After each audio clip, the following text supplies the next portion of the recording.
পাকিস্তানিদের প্রশংসা করেছেন মার্কিন প্রেসিডেন্ট ডোনাল্ড ট্রাম্প। তিনি বলেছেন, তারা বুদ্ধিমান মানুষ, অসাধারণ কাজ করে। মার্কিন সংবাদ মাধ্যমকে দেওয়া এক সাক্ষাৎকারে ট্রাম্প এমন মন্তব্য করেন। সাক্ষাৎকারে ট্রাম্প বলেছেন, পাকিস্তান এবং ভারত বিপজ্জনকভাবে পারমাণবিক সংঘাতের কাছাকাছি।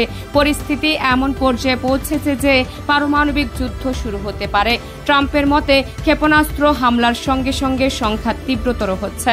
তিনি বলেন, লড়াই বাড়ছে, সর্বোচ্চ শক্তি দিয়ে ক্ষেপণাস্ত্র নিক্ষেপ করা হচ্ছে। তিনি জোর দিয়ে বলেন, এরাও ছোট শক্তি নয়, তারা প্রধান পারমাণবিক শক্তি। তিনি পাকিস্তানের সঙ্গে ইতিবাচক আলোচনার কথা উল্লেখ করেছেন। তিনি বলেন, পাকিস্তানের সঙ্গে আমাদের চমৎকার আলোচনা হয়েছে, যোগাযোগ চলছে। ট্রাম্প বলেন, তারা আমাদের সাথে বাণিজ্য করতে চায়। তিনি স্বীকার করেছেন, পাকিস্তানের সঙ্গে মার্কিন বাণিজ্য সীমিত হলেও দ্বিপাক্ষিক সম্পর্ক ইতিবাচক রয়েছে।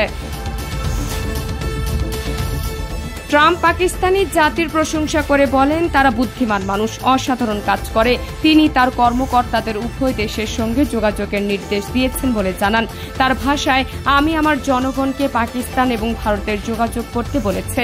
মার্কিন প্রেসিডেন্ট উভয় দেশকে বাণিজ্যের দিকে মনোনিবেশ করার জন্য উৎসাহিত করার কথা স্মরণ করিয়ে দেন। তিনি বলেন, আমরা উভয় দেশকে বলেছিলাম আমাদের বাণিজ্য করা উচিত। একটি পৃথক বক্তব্যে ট্রাম্প দাবি করেছেন, ইরান যুক্তরাষ্ট্রের সঙ্গে চুক্তির জন্য আগ্রহী।